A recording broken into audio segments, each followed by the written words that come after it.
you want to introduce the total value, right, where you are putting your total value. And for that, what you need to do is you need to give the product table name of units sold. You can see the C column into the related. The related is nothing but the price table of price actually. So if you want this price column from this price table and the unit code, and you want to place the value here in the product table, then you need to use the related actually. And the related gathers a single match record from the parent to the or source table. That is one to many relationship.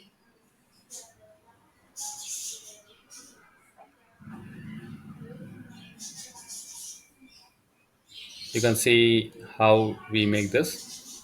This is the your price table, and this is your product table. How we are maintaining the relationship price table to the product table with one to many. And you can see if I want to use what is the differences between relate and related table is that related table, you can see the product, right? So it returns a value from the related table, which is called a related table. And relate table gather multiple match records from a child or a reference table. So related table, what you are doing is you need to introduce the syntax here and the table name and the quantity column, and you can introduce and you can produce a table for that. And you can see the related table how it is actually. So we mentioned that how we need to introduce the function here, and you can see how the differences between the relate and related table. So think that when you're supposed to make you want any of your function, the sales is a function where I'm using related of customer city, right? Related of customer city.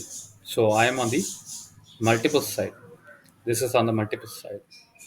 So if I'm making these multiple sides, I need to use a relative table. If I'm on the one side, means on the relationship, right? Here, this is a fact table.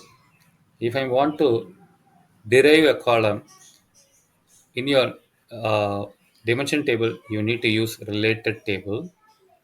On the other side, if I want make use of a column of a dimension in my fact table, then I need to use related. This is a difference actually between relate wise related. And how I can calculating the sales greater than 100. You can see I'm just putting a calculate function here, an expression, and inside that I am putting a inner function here.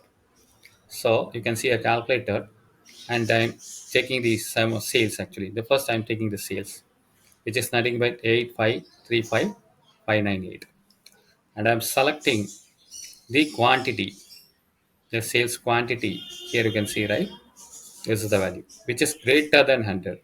Wherever the sales quantity which is greater than 100, that will select those sales and it will sum up. That's it.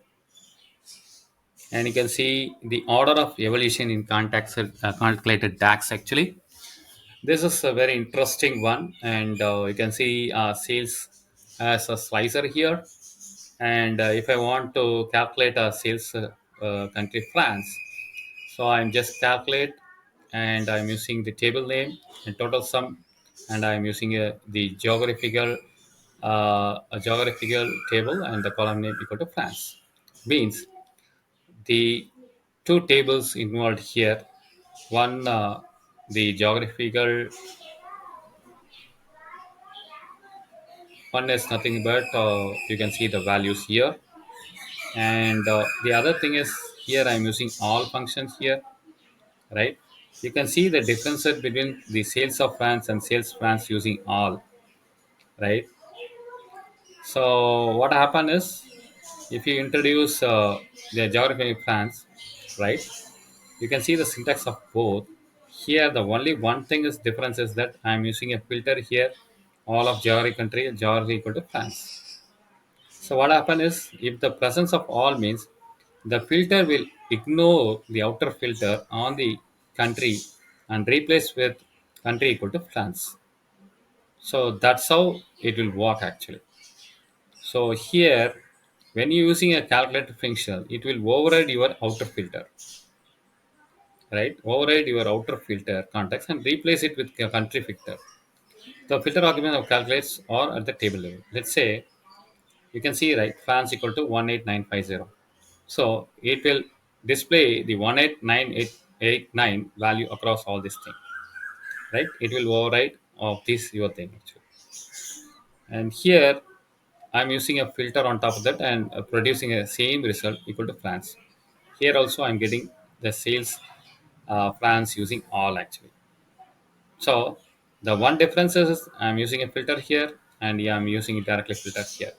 The results yield the same thing. So we need to understand the function, the order of evolution, how it made in the DAX function here. And here you can see the all function here. What happened with the France? It is 189,83535. If I'm using instead of all to keep, what happen is it will retain the value of 189,83535.35 for only the country France. Rest other rows it will display as a null by introducing a filter keep. See here what I'm doing is I'm using a keep filter means I want to retain the values of sales of France and Canada.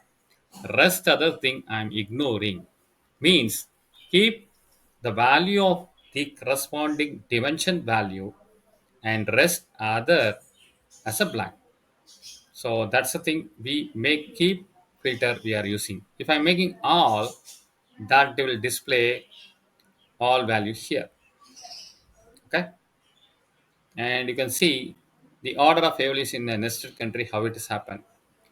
It always go with your this is your first evolution and this is second and this is so it is flip flop of how we are doing right. So it is outer to inner. Normally in sequence query inner to outer, but DAX right here the order of evolution from outer to inner. This is your first country. You are using all geographic enter, and then you are filtering with the plans, and then you are calculating your your total same. That's how the order of evolution of your calculation DAX will work actually. So we need to understand with all and with key filter. See, with key filter, what happens is I'm using with key filter I'm using with the France. It is 1890. How it is app working with this sales country with the nested and nested calculate functions. That we need to understand the difference between this. And this is with the your filter query, filter quantity. Here I am using the filter functions here, and I am checking the total country greater than 0. I'm using filter quantity, and this is nothing but I'm using a variable actually. It's always recommended to use a variable instead you are going with a filter. The advantage is that you can use make use of variable in a easier way. It is a flexible for you and the calculation wise it's easy for you and if you want to update anything else it is pretty good easy for you to make your updates accordingly